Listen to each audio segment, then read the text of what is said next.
Isu menghina Johor, Lee Kuan Yew tunduk kepada tekanan rakyat Malaysia. Dalam perkembangan berkaitan, warga Singapura tetap anggap Johor selamat.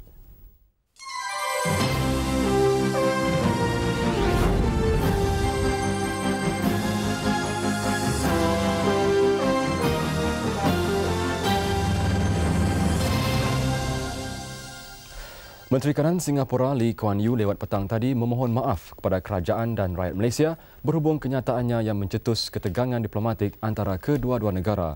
Lee bagaimanapun mendakwa kenyataan itu disandarkan kepada laporan media mengenai keadaan di Johor. Laporan Reuters ini memetik kenyataan Setiausaha Akhbar Menteri Kanan itu. Lee dalam kenyataannya berkata beliau tidak berniat untuk menyakiti kerajaan dan rakyat Malaysia. Dalam pada itu, bulletin utama difahamkan kenyataan memohon maaf itu disampaikan pemangku Pesuruhjaya Tinggi Republik itu di Kuala Lumpur, Vanu Gopala Menon, kepada pegawai Wisma Putra petang tadi. Menon adalah pegawai yang dipanggil Menteri Luar Datuk Abdullah Ahmad Badawi petang semalam untuk menerima bantahan Malaysia.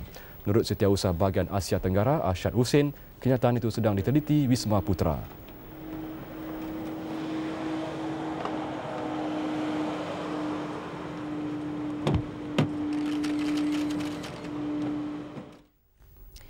Dalam pada itu, Perdana Menteri ketika ditemui pagi tadi menyifatkan kontroversi terbaru ini sebagai serius. Katanya suasana sebenar mengenai hubungan kedua-dua negara bagaimanapun tidak menyokong kenyataan Lee Kuan Yew. Menyusul selepas desakan terbuka kepada Singapura supaya memohon maaf semalam, Perdana Menteri yang tiba di Johor hari ini mendapati kehadiran kumpulan ini melambangkan sokongan teguh terhadap pendirian yang diambil. Sepanduk dan laungan yang kedengaran jelas menjurus kepada Lee Kuan Yew. Dan bagaikan satu adegan yang ditayangkan semula, Perdana Menteri membuat ulasan ulungnya mengenai kontroversi kedua ini ketika berada di Johor. Ini kerana ketika krisis pertama meletus Jun tahun lalu, beliau turut berada di Johor untuk melancarkan projek hartanah di negeri yang dihubungi satu jaluran tambak dengan Singapura. Well, it is serious, of course, but we have always had this problem. Although public doesn't know very much, but we have always had problems because we want to have friendly relations with Singapore. But to have friendly relations with Singapore requires considerable effort because sometimes things are said and done which makes it difficult to be friendly. Dalam satu dokumen Mahkamah bertarikh 27 Januari, Lee Kuan Yew antara lain mendakwa Johor tidak selamat kerana sering berlaku tembak-menembak, samun dan rampasan kereta. Afidavit ini dibuat berhubung saman malu terhadap anggota Parti Pekerja Singapura, Tang Lian Hong. Kenyataan itu diselar pelbagai pihak termasuk Parti Pembangkang di Malaysia. Wisma Putra semalam mendesak Singapura supaya menarik balik kenyataan itu dan memohon maaf. Well, I'm not making any comments on Singapore, but I think Singaporeans invest a lot in Johor. They come here to buy food and everything, so they feel safe here. They come here. So there's no true at all. In fact, if they're given half a chance, they will buy a lot of petrol here also. So it's quite safe. I think quite a lot of Singaporeans think it is safe. That's why they come here. Sebelum kenyataan memohon maaf lewat petang tadi, pelbagai pertubuhan dan pergerakan termasuk Parti Pembangkang di Singapura sendiri mengecam perbuatan Lee Kuan Yew. DAP bercadang untuk membentang usul Parlimen mengutuk Singapura. Setiausaha Agung Parti Pekerja Singapura, JB Jeyaretnam pula mencabar Lee Kuan Yew membuktikan kenyataannya yang melabelkan Johor sebagai negeri yang tidak selamat.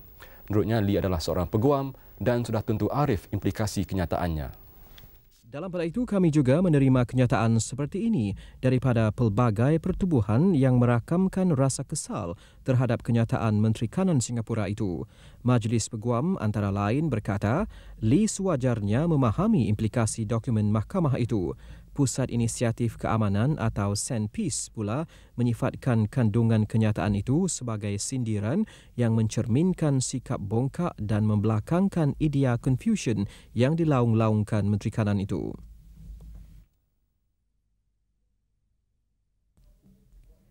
Dan menyusul selepas kenyataan keras yang menyifatkan Lee Kuan Yew sebagai nyanyuk dan biadab, Pergerakan Pemuda UMNO hari ini mengemukakan nota bantahan rasmi kepada pemangku Pesuruhjaya Tinggi Singapura, Vanu Gopala Menon, di pejabatnya. Mereka diketuai Datuk Ahmad Zahid Hamidi. Pergerakan Pemuda turut mempertikai sikap kerajaan Singapura, khususnya Perdana Menteri Goh Chok Tong. Menurut Datuk Ahmad Zahid, Goh sepatutnya bertindak menarik balik kenyataan itu dan menuntut maaf secara terbuka. Katanya sebagai orang Timur, rukun kejiranan sepatutnya dipelihara. Pergerakan Pemuda, tegas beliau, enggan menerima sebarang kompromi berhubung isu ini kecuali kenyataan itu ditarik balik dan Lee Kuan Yew memohon maaf. Dalam pada itu jelas beliau, Pemuda juga sedang menimbang saluran undang-undang lain untuk menebus maruah negara. Kita sedang memikirkan libel suit untuk Lee Kuan Yew. Sebab kalau dia boleh buat libel suit kepada Tang, kita pun boleh buat libel suit kepada Lee Kuan Yew. Dan QPEX beranggap kenyataan yang dibuat oleh pemimpin utama itu bukanlah kali pertama dia buat terhadap Malaysia. Dan QPEX telah melihat beberapa kali dalam beberapa keadaan di mana Malaysia dikutuk, pemimpinnya dikutuk, dan ini merupakan satu perkara yang tidak boleh dimaafkan oleh rakyat Malaysia. Dan kita pun tahu juga rakyat Singapura pun banyak komplain mengenai cara hidup di Singapura tu dan sistem yang diamalkan. Tetapi kita tak pernah sentuh kerana kita menghormati. Tetapi nampaknya Kuan Yew tak begitu sensitif dalam soal ini. Dia lebih mengikut perasaan kerana marahkan satu orang yang terlampau sangat sehingga membuat perkara yang menyinggung perasaan. Saya rasa wanita UMNO seluruh Malaysia amat kesal dengan kenyataan itu daripada seorang Menteri Kanan yang sepatutnya tidak mengeluarkan statement itu seolah-olah menganggapkan Malaysia ini tidak bermartabat, tidak mempedulikan. Jadi saya rasa bukan hanya dia tidak menjaga hubungan baik kita tetapi tidak menghargai langsung sumbangan-sumbangan yang telah Malaysia berikan kepada Singapura atau dalam jalinan hubungan kerjasama kita. Dan ini pula ialah hasil tinjauan rambang pandangan rakyat Singapura mengenai keadaan di Johor nyata tidak sehaluan dengan kenyataan Lee Kuan Yew. Saya biasa ulang alik dekat sini, nampaknya tak ada apa-apa. Selalu pergi pasar tani, pergi pasar biasa, nampaknya tak ada apa-apa. Saya tak selalu lah, kadang-kadang saya masuk. Yalah, biasalah kan orang masuk Johor ni. Shopping ke, itu je lah, makan-makan angin. Pada saya, bila saya masuk tu okey lah. Pasal Johor pun okey juga, tapi cuma naik kereta ribut lah. Selalu datang Johor? Selalu juga. Semua kenderaan persendirian dan komersial dibenar menggunakan laluan khas bas dan teksi mulai 8 malam hingga 6 pagi bermula hari ini. Timbalan Perdana Menteri Datuk Seri Anwar Ibrahim berkata keputusan itu dipersetujui Jawatankuasa Kabinet mengenai pelaburan dan infrastruktur yang bermesyuarat petang tadi selepas meneliti percubaan laluan itu sejak sebulan lalu. Sekarang ini nampaknya ada beberapa kedai di Kuala Lumpur nampak terjejas kerana laluan ini menyebabkan kereta-kereta lain tidak boleh menggunakan laluan bas dan teksi. Jadi saya rasa keputusan ini akan meringankan masalah orang ramai. Selain itu, mesyuarat yang berlangsung kira-kira 2 jam ini sebulat suara menerima keputusan pengurangan tambang sistem transit aliran ringan LRT bagi pelajar sekolah. Kita juga mendapat keputusan LRT untuk mengurangkan kadar tiket bagi pelajar sekolah mulai 1 Mei ini. Bagaimanapun katanya, kadar tambang akan diumumkan oleh pihak pengurusan LRT. Datuk Seri Anwar yang mempengerusikan mesyuarat itu juga berkata, kajian akan dijalankan ke atas penyelenggaraan lalu lintas di Kuala Lumpur City Centre, KLCC, projek jalan bertingkat dan jalan-jalan baru untuk mengurangkan kesesakan di bandaraya. Menurut beliau, kerajaan akan terus memberi keutamaan kepada pengangkutan awam. Justru katanya, Intrakota Consolidated dan Park Me Berhad diminta menambahkan bilangan bas. Bila sampai malam, laluan tak ada diganggu. Jadi tak ada masalah. Dia perkara ni dari segi enforcement, bukan dari segi kegunaan. Katanya lagi, syarikatnya yang mempunyai kira-kira 600 buah bas kini akan ditambah kepada 1,000 buah akhir tahun ini. Jumlah ini dijangka meningkat antara 1,200 hingga 1,500 menjelang akhir tahun depan. Pakar perubatan Malaysia yang berkhidmat di dalam dan luar negara diberi kelonggaran berhubung khidmat wajib menerusi skim baru yang lebih fleksibel. Menteri Kesihatan Datuk Chua Joy Ming berkata skim itu yang bermula hari ini dilaksanakan mengikut umur, kelayakan dan kesediaan mereka berkhidmat kepada masyarakat. Datuk Chua berkata masalah wujud apabila Akta Perubatan 1976 yang dipinda melanjutkan tempoh khidmat wajib kepada 3 tahun kepada semua pakar perubatan. Skim baru ini diharap berupaya menarik minat pakar untuk pulang. Semua warga negara Malaysia di bawah umur 40 tahun perlu menjalani perkhidmatan wajib selama 3 tahun. Ini akan dikekalkan. 40 years and below will still have to do 3 years compulsory service under the present system. Mereka, doktor-doktor dan pakar warga negara Malaysia, umur mereka 40 sehingga 45 tahun, 40 to 45 years of age. Hanya diperlukan menjalani perkhidmatan wajib sepanjang 1 tahun setengah, 1.5 years. Untuk baki 1 tahun setengah, mereka boleh keluar kepada pihak swasta atau masuk ke universiti swasta atau universiti awam untuk memberi perkhidmatan, tetapi mereka mesti gantikan masa ini dengan 1 tahun setengah perkhidmatan masyarakat. Menurut Chua, mereka yang berpengalaman lebih 10 tahun dicadangkan setahun khidmat wajib dan memberi khidmat masyarakat selama 2 tahun semasa bekerja di sektor swasta. Pegawai atau pakar perubatan yang berumur 45 tahun ke atas pula dikecualikan khidmat wajib. Mereka yang berkelayakan akademik tinggi pula boleh berkhidmat di hospital atau universiti awam atau swasta. Sementara pakar perubatan khas berteknologi tinggi perlu memberi khidmat masyarakat selama 3 tahun tanpa mengira umur. Mereka yang memohon perkhidmatan swasta mestilah bersedia memberi khidmat masyarakat iaitu menjalani tugas di hospital kerajaan 2 kali seminggu. Perkhidmatan pos laju Seremban Tempah Sejarah Antarabangsa.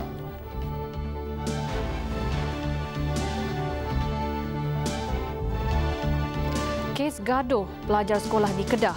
Kes diserah kepada polis.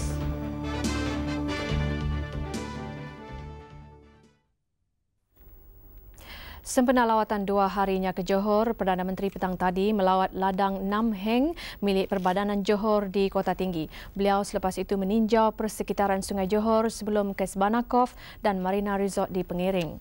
Ketika di Johor Bahru, Perdana Menteri turut mengadakan mesyuarat 1 jam dengan Badan Perhubungan UMNO Johor. Pada itu tengah hari tadi, Perdana Menteri menyaksikan majlis menandatangani perjanjian pembelian tanah kawasan perindustrian Tanjung Langsat berhampiran Pasir Gudang antara Perbadanan Johor dan Titan Hemond. Perjanjian ini bagi pelaksanaan fasa kedua kompleks petrokima syarikat itu yang bernilai 3 bilion ringgit. Perbadanan Johor diwakili Ketua Eksekutifnya Datuk Muhammad Ali Hashim, manakala kumpulan Titan oleh pengerusinya Titi Chow. Di bawah perjanjian itu, kumpulan Titan akan memajak 40 hektar tanah dan tambahan 20 hektar lagi daripada Perbadanan Johor. Fasa kedua itu terletak di Pasir Gudang dan Tanjung Langsat yang akan dihubungkan dengan saluran paip. Edaran Automobil Nasional Berhad kini mengembangkan perkhidmatannya di bidang penjualan kereta dengan memasuki pasaran jualan kereta terpakai melalui anak syarikatnya Motoria. Menurut pengarah urusannya, Datuk Azmi Abdul Wahab, Ion menjangka dapat menjual 17,500 unit kereta terpakai yang dibaik pulih dalam tahun pertama operasi. Ion Motoria Sendirian Berhad dilancarkan pengerusi Ion Datuk Muhammad Saleh Sulong. Kereta terpakai yang dijual di Ion Motoria sudah dibaik pulih dan Ion menawarkan jaminan selama 1 tahun. Catatan menunjukkan industri kereta terpakai tempatan memberi ulangan yang menarik berbanding kereta baru. Tahun lalu, lebih 470,000 unit kereta terpakai dijual berbanding lebih 270,000 kereta baru. Ion Motoria turut menawarkan perkhidmatan sewa beli, insuran serta aksesori kereta. Pusat ini yang terletak di Jalan Ampang dibuka setiap hari dari jam 10 pagi hingga 10 malam. Menurut Datuk Azmi, ION bercadang membuka 19 lagi pusat seperti ini di seluruh negara termasuk di Pulau Pinang, Johor Bahru dan Ipoh melalui cawangan baru atau franchise. Dalam pada itu, ION juga merancang mengeksport kereta terpakainya ke Vietnam, Myanmar dan Afrika Selatan.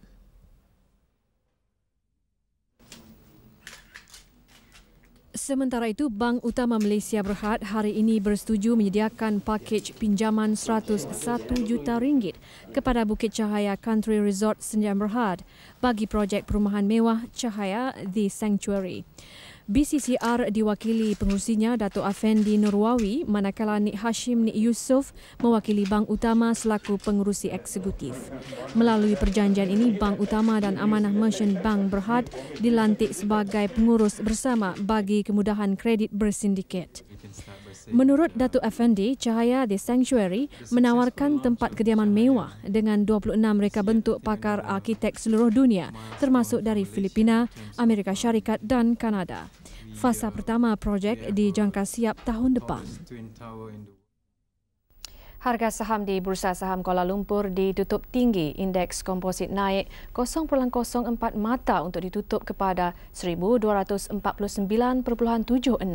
Indeks perusahaan bagaimanapun jatuh 5.12 mata kepada 2,333.93. Sejumlah 453.562 juta saham bernilai RM2.957 bilion diniagakan. Pada penutup, 254 kaunter untung berbanding 342 rugi. 173 lagi diniagakan tidak berubah.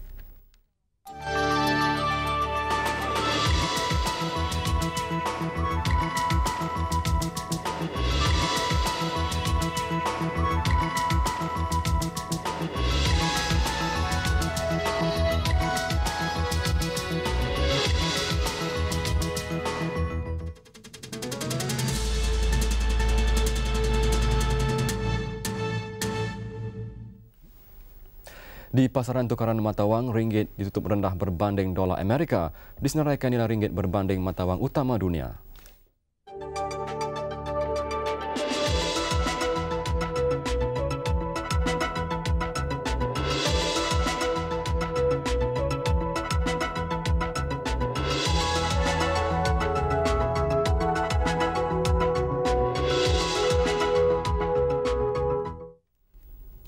Perkhidmatan Pos Laju Seremban menempa sejarah sebagai perkhidmatan kurier kebangsaan yang pertama menerima pengiktirafan antarabangsa.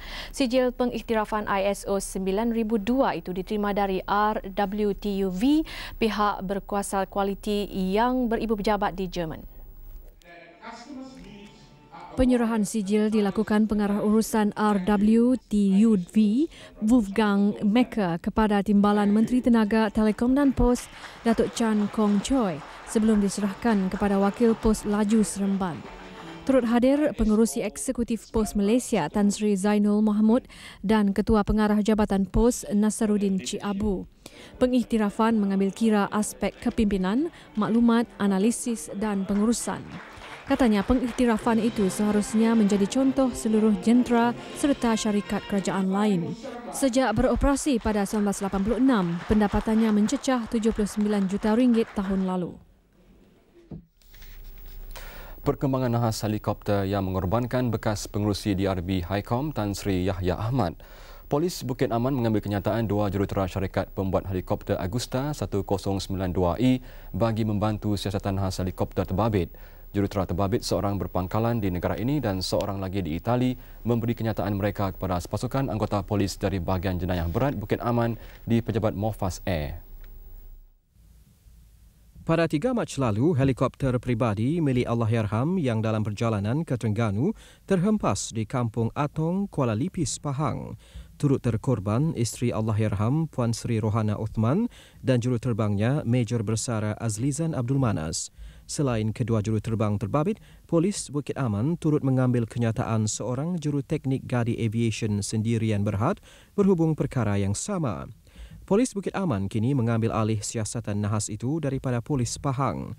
Siasatan menyeluruh polis bagi memastikan tiada masalah teknikal berlaku pada helikopter peribadi milik Allahyarham Tan Sri Yahya. Selain jurutera dan juruteknik terbabit, polis juga mengambil keterangan daripada isteri Allahyarham Major Azlizan Nur Haslina Hashim. Wartawan veteran Salim Kajai meninggal dunia hari ini dalam usia 69 tahun. Salim adalah anak kepada tokoh penulis dan wartawan terkenal Abdul Rahim Kajai. Dilahirkan di Selangor pada Ogos 1928, Allahyarham pernah bekerja di beberapa syarikat akhbar terkenal seperti Utusan Melayu dan Berita Harian. Menurut menantu Allahyarham, Abdul Rahman Adnan, Allahyarham mengidap penyakit bara hati. Mula dikesan penyakit dia itu memanglah 6 bulan dulu, tapi selepas itu dengan rawatan apa semua, dia cukup sihatlah untuk pergi buat umrah. Katanya Allahyarham dimasukkan kembali ke hospital 6 minggu lalu dan meninggal kira-kira jam 9.45 pagi tadi. Allahyarham meninggalkan seorang isteri, Arba'i Osman, 63 tahun, serta 2 anak perempuan, Safiah, 43 tahun, dan Narimah, 38 tahun. Jenazah Allahyarham disemadikan di tanah perkuburan Shah Alam petang tadi. Seorang kanak-kanak berusia 4 tahun melecur tangan kirinya setelah terkena kejutan elektrik di padang permainan rumah pangsa Sri Labuan Ceras. Ayu Yunaiza Awaludin dikatakan tersentuh wayar yang terdedah ketika bermain berhampiran tiang lampu yang sudah tidak digunakan lagi. Ketika ditemui, Ayu masih menangis kerana kesakitan yang dialaminya. Menurut ibunya, Murni Mahmud, tapak tangan Ayu kini bernanah. Kejadian berlaku pukul 7 petang semalam. Dia berdiri kan, dia main-main, lepas tu dia pegang wayar tu. Lepas tu dia pegang wayar, dia menangkap. Lepas tu dia menjerit panggil saya, Mama. Lepas tu saya lari lah tolong dia kan. Kentap tangan dia dah melekat kat wayar tu. Maksudnya keadaan tubuh dia masa tu? Dia mengikil lah. Rambut dia dah tegak naik ke atas. Bila berlaku? Ni dalam pukul 7. Pukul 7 semalam lah. Ya, selain daripada ni, pernah tak ada orang buat laporan tentang tempat? Tapi ada dia orang dah report, tapi dia orang buat tak tahu lah kan. Menurut penduduk tempatan, ia adalah kejadian kedua dalam tempoh 2 minggu. Kejadian pertama menimpa Muhammad Khairul Amadi. Pernah 2 kali. Sebelum minggu ni. 2 minggu sebelum ni. Macam mana boleh kena tu? Habis main? Tak, diorang kata kena pegang cuba. Saya duduk situ sana-sana terkena dekat peha. Saya pegang besi yang tu. Lepas tu dia macam sentak ah. Lepas tu badan lemah-lemah dah kena. Tinjauan kami di tempat kejadian mendapati bahagian tiang lampu yang terdedah cuma ditutup dengan sekeping kertas. Pegawai khas media kepada Pengerusi Eksekutif Tenaga Nasional Berhad TNB, Said Izam Osman ketika dihubungi berkata, lampu di kawasan rumah pangsa itu adalah di bawah tanggungjawab pihak berkuasa tempatan. Dalam pada itu, penduduk mendakwa Dewan Bandaraya Kuala Lumpur sudah dihubungi namun tiada tindakan diambil sehingga kini. Mereka juga mahu bekalan elektrik ke tiang lampu berkenaan diputuskan terus kerana lampunya sudah lama tidak berfungsi. Susulan kanak-kanak 5 tahun yang cacat penglihatan, pembedahan mata kiri Nur Azimah Aziz yang buta dijangka dilakukan Ahad ini. Nur Azimah 5 tahun yang menderita akibat penyakit congenital bilateral corneal opacity pada mata kirinya akan dibedah selepas mendapat persetujuan kedua ibu bapanya. Hari ini Nur Azimah menjalani pemeriksaan kedua selepas dimasukkan ke hospital swasta ini kemarin. Pakar bedah mata yang merawatnya, Dr. Baljit Kaur, menjelaskan pihaknya akan mendapatkan persetujuan daripada ibu bapa kanak-kanak ini sebelum melakukan pembedahan. Menurutnya, selepas pembedahan mata kirinya itu, Nur Azimah akan menjalani pemindahan pada mata kanannya. Nur Azimah yang buta pada mata kirinya akan berpeluang melihat setelah ditebuk lubang kecil pada iris mata kirinya. She's blind in the left eye. She's blind in the left eye. So we hope by making a hole in the iris, she will get to see the periphery so that she has some vision. Okay, better than nothing.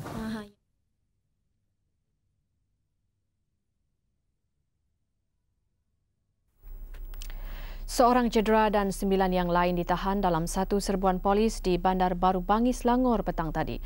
Polis percaya mereka terbabit dalam pelbagai kegiatan jenayah di sekitar Hulu Langat dan Selangor. Serbuan dilakukan selepas polis melakukan intipan selama seminggu. Kira-kira pukul 1.45 petang, polis menyerbu sebuah rumah yang dihuni semua yang terbabit. Tembakan dilepaskan apabila yang disyaki cuba melarikan diri. Menurut Ketua Polis Daerah Kajang, Penolong Pesuruhjaya Mokhtar Hassan, penjenayah terbabit cuba menikam polis yang cuba menahannya. Hasil serbuan, polis berjaya menembak seorang lelaki di bahagian paha kiri, manakala 9 yang lain ditahan. Bagaimanapun, 2 lagi berjaya melarikan diri. Lelaki yang ditembak dikendaki polis Kuala Lipis Pahang kerana kes pecah rumah.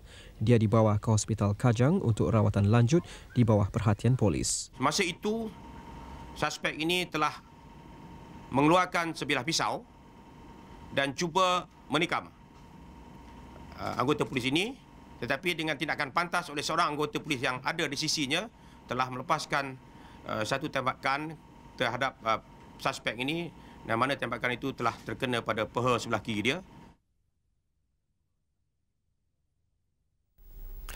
Susulan anggota polis mati ditembak penjenayah di Kempas, Johor semalam. Jenazah Lance Corporal Abdul Rashid Johari, 34 tahun, yang ditembak mati dalam kejadian itu selamat dikebumikan awal pagi tadi.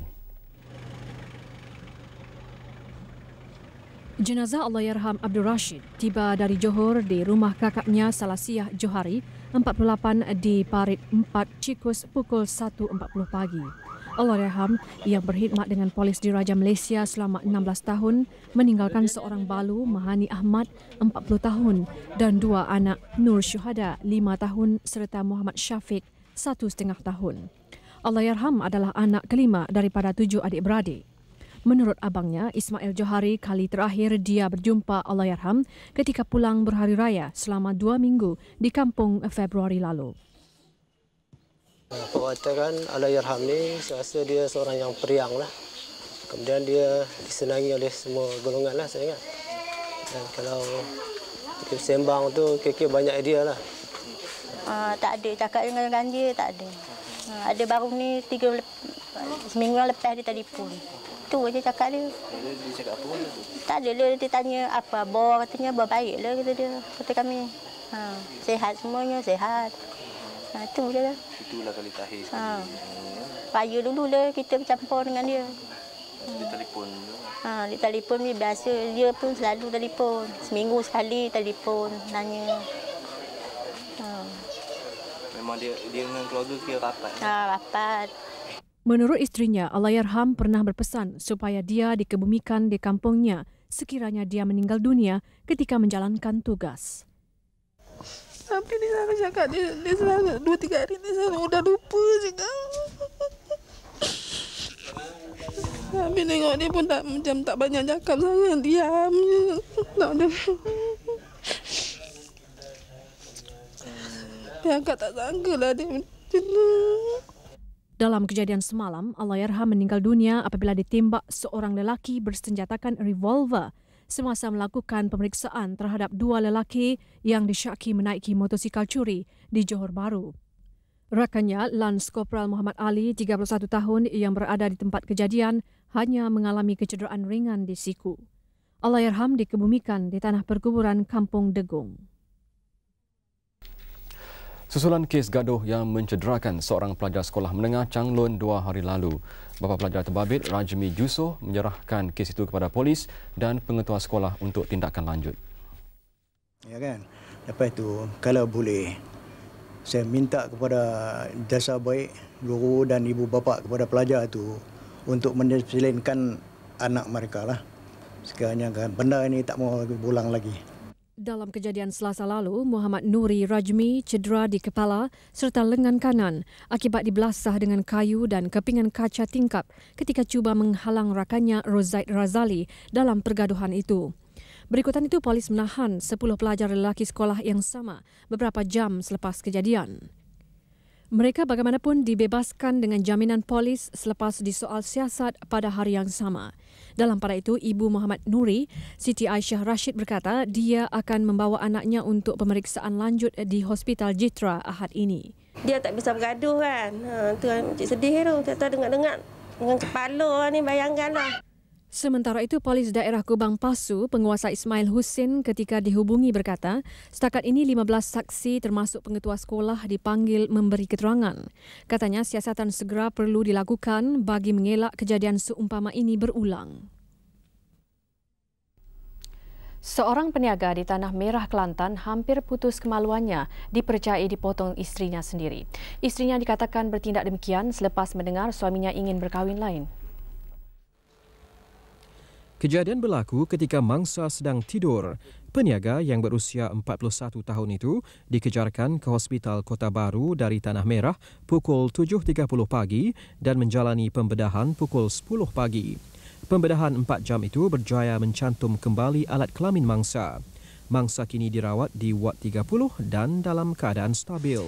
Isteri mangsa yang berusia 35 tahun turut menunggu di luar perkarangan bilik bedah. Bagaimanapun, pihak media dilarang merakamkan visual lelaki terbabit ketika beliau dibawa keluar. Sementara itu, sepupu mangsa Fatimah Loman ketika ditemui berkata, doktor memaklumkan luka mangsa parah kerana saluran darah utama putus dan jika disambung sukar berfungsi seperti asal. Pukul 4 tu asyik tidur lah, tidur. Lepas tu dia kabar-kabar tu berasa sakit. Dia sakit, berasa pedih. Apa berasa pedih? Kabar-kabar tu dia sedar tu jangan pisah. Dia potong sekerak dah, tak putus lagi. Itu dia kabar.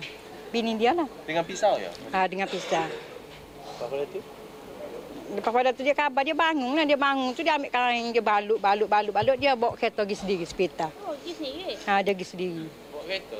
Dia bawa kereta pergi. Presiden Korea Selatan tandatangani undang-undang kontroversi buruh yang baru.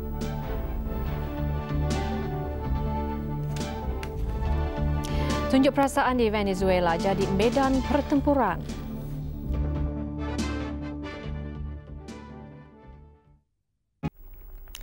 Ini berita baru yang kami terima mengenai kontroversi Menteri Kanan Singapura Lee Kuan Yew. Menteri Luar Datuk Abdullah Ahmad Badawi mengesahkan Wisma Putra sudah menerima satu kenyataan daripada pejabat Suruhanjaya Singapura di Kuala Lumpur petang tadi. Datuk Abdullah berkata kandungan dokumen itu akan diteliti sebelum reaksi Malaysia dikeluarkan. Surat daripada Singapura telah pun sampai, telah pun dihantar ke baru je ni, dihantar ke kementerian dan mereka nanti akan hantar kepada saya lah. Walau bagaimanapun saya akan baca lah apa sebenarnya dalam surat itu dan saya akan buat komen setelah saya teliti surat itu. Dalam pada itu, individu yang mencetuskan kontroversi terbaru ini, Tan Liang Hong, berkata beliau akan meneruskan tindakannya untuk menyaman kerajaan Singapura dan media Republik itu kerana membuat fitnah. Dalam sidang media di Johor Bahru petang tadi, Tang turut merayu pihak imigresen supaya melanjutkan tempoh dia tinggal di negara ini bagi urusan mengumpul bukti saman terhadapnya. Katanya kedudukan Johor Bahru yang dekat dengan Singapura membolehkan beliau berhubung dengan keluarga dan peguamnya JB Jayaratnam serta Queen Counsel Charles Gray di Singapura. Ketika ini beliau sedang berunding dengan badan tertentu untuk mendapatkan suaka politik. You ask me, well, I would say it is not a dangerous place. I feel quite safe here, you know. And of course, this issue is going to be a very touchy issue. But I think that issue is created by Mr. Lee Kuan Yew himself by his own affidavit. He should sort this out himself. All right. I hope that as a Singaporean, I hope that the relationship between Singapore and Malaysia should be maintained at all costs. Perdana Menteri Albania, Bashkim Fino, memberi amaran negaranya kini hampir terjebak dalam kancah perang saudara dan merayu negara Eropah menghulurkan bantuan perlu. Amaran Fino itu susulan keganasan yang tercetus di Skodra 110 km dari Tirana yang membawa kematian dan kecederaan. Sumber hospital memberitahu 4 orang terbunuh manakala 40 lagi cedera ketika pemberontak merampas barek tentera di kawasan terbabit. Sementara itu, keputusan Presiden Salih Barisha membentuk kerajaan sementara bersama pembangkang dan melantik Perdana Menteri dari parti itu mendapat tentangan daripada penyokongnya. Penyokongnya bertindak mencuri senjata dan peluru dari pangkalan tentera utama Yebershis di Tirana. Manakala pemberontak anti-kerajaan yang menawan selatan Albania kini terus mara ke Tirana. Mereka berikrar akan meneruskan pemberontakan sehingga Berisha meletak jawatan. Dalam pada itu, keadaan yang semakin meruncing membimbangkan negara asing yang mempunyai kedutaan atau rakyatnya berada di negara ini. Amerika Syarikat, Britain dan Perancis dilaporkan menasihati warganya meninggalkan Albania. Manakala kaki tangan dan anggota keluarga kedutaan Rusia, Jerman, Yugoslavia dan Bulgaria sudah meninggalkan negara ini.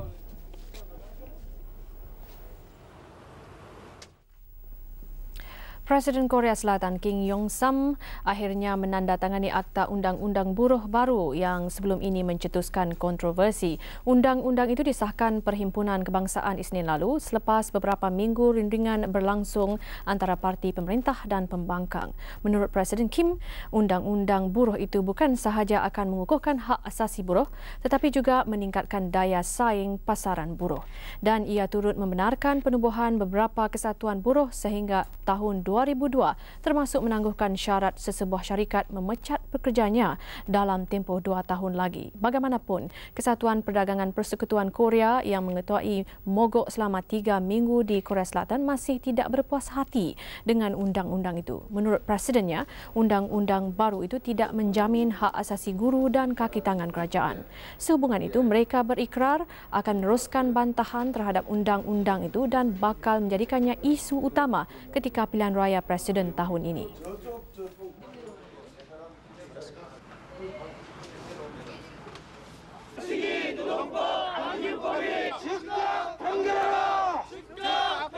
요거를 국민적으로 확산시키고 계속해 나갈 것을 이 자리에서 그리고 그 최고의 Di Venezuela, tunjuk perasaan bertukar ganas apabila pelajar dan pekerja Venezuela bertempur dengan polis. Dianggarkan 5,000 penunjuk perasaan menyertai tunjuk perasaan ini. Ia diketuai Profesor Universiti tempatan. Bagaimanapun mereka bertindak ganas selepas itu apabila memecahkan tingkap serta kedai berhampiran hingga memaksa polis menggunakan gas pemedih mata dan peluru plastik bagi meleraikan mereka. Seorang jurugambar cedera apabila bahan letupan kecil meletup di mukanya. Manakala beberapa orang lagi ditahan. Kerajaan pimpinan Presiden Rafael Caldera sering dikritik sejak akhir-akhir ini berikutan polisi ekonominya yang didakwa terlalu ketat dan inflasi tahunan negara ini dilapor menjangkau lebih 80%.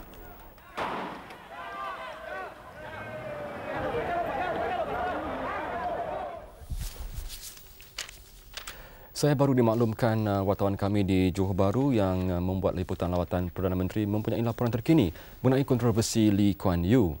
Hello, Anne. Hello. Ya, teruskan dengan laporan. Okey, dalam sidang akhbar sebentar tadi, Ya. Perdana Menteri Datuk Seri Dr. Mahathir ditanya tentang kenyataan Lee Kuan Yew memohon maaf. Ya. Perdana Menteri berkata beliau tidak sedih ataupun gembira tetapi menerima dengan positif kenyataan itu. Dan Perdana Menteri juga menegaskan beliau mahu isu itu berakhir sekarang juga. Sehubungan dengan itu, Perdana Menteri juga berkata beliau tidak akan mengambil apa-apa tindakan buat masa ini. Jadi sekian laporan dari Sebana Resort, ya, Johor Bahru. Ya. Itu tadi laporan dari Anne Edwards di Johor Bahru, dan kita ke laporan seterusnya.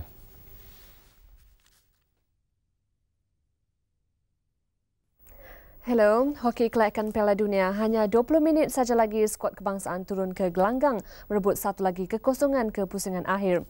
Pertemuan menentang Belgium dijadual bermula 9.5 minit malam ini. Pemenang akan melengkapkan senarai terakhir 6 pasukan yang bertarung di Belanda tahun depan. 5 pasukan yang telah mengesahkan tempat ialah Korea Selatan, New Zealand, Spanyol, Poland dan Kanada. Kanada pasukan kelima melayakkan diri selepas mengejutkan Argentina 2-0. Argentina yang dianggap pilihan nyata terpegun dengan persembahan mantap Kanada. Mereka tersentak apabila Kanada membuka tirai jaringan seawal minit keempat menerusi Peter Milkovic. Kekentalan barisan pertahanan Kanada terus meresahkan Argentina. Babak pertama Kanada mendahului 1-0. Separuh masa kedua Argentina terus kebuntuan memborosi kawalan ketat lawan.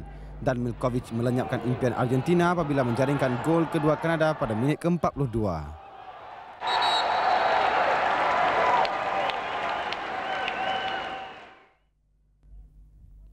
Sementara itu, Spanyol layak ke perlawanan akhir selepas menundukkan New Zealand 5-1. Spanyol hanya perlu menunggu 3 minit untuk menyumbat gol pertama melalui Javier Arnau.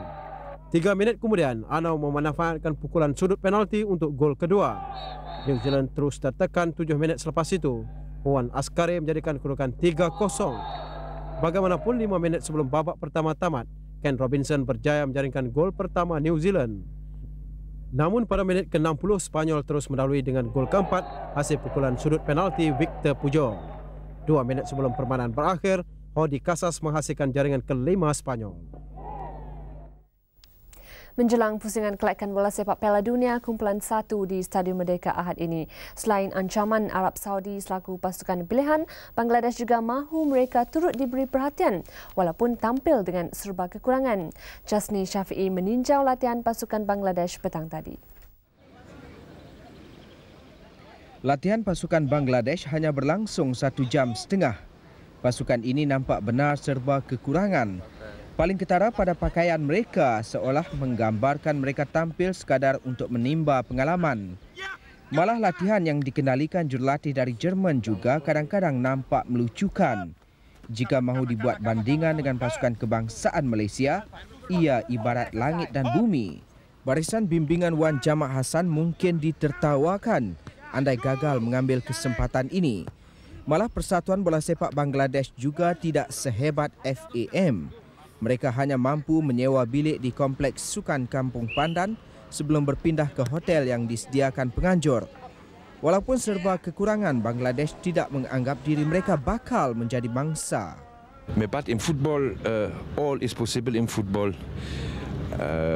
Everybody can score it. I think we are ready for the competition. Apa sekalipun, Bangladesh juga pasti tidak akan kesunyian apabila beraksi nanti kerana ramai rakyat mereka berada di sini. Hello, Mat Bangla di KL datang sokong kami nanti.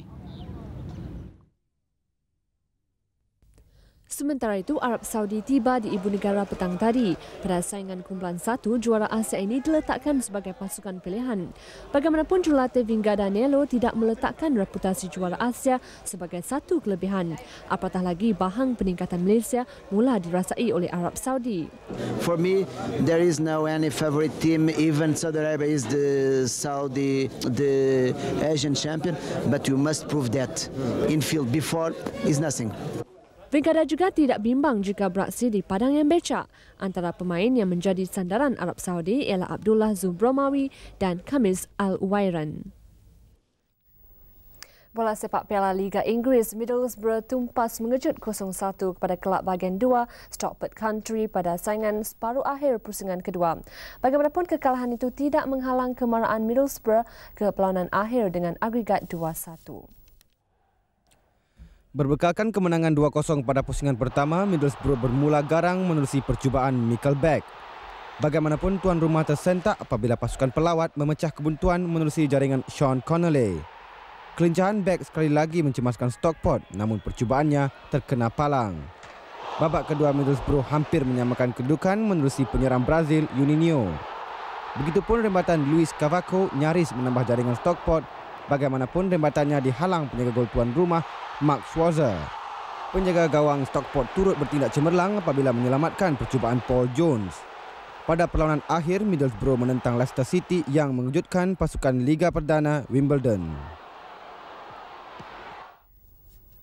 Impian Rashid Siddiq menamatkan kerjaya badmintonnya dengan gelaran seluruh England masih tidak kesampaian. Masa semakin suntuk bagi jago negara itu yang dijangka mampu bertahan hanya setahun 2 lagi dalam arena antarabangsa. Dan Rashid sendiri pasti sedar kegagalan di tangan juara dunia Herianto Arbi pada pusingan ketiga awal pagi tadi peluang terbaik yang tidak dapat disempurnakan. Selain Rashid, 2 lagi perseorangan negara Ong Yu Hock dan Pang Chen turut tersingkir pada pusingan ketiga. Tahun ini dianggap antara peluang terbaik Rashid yang juga mengisi tempat pemain nombor 1 dunia sebulan lalu.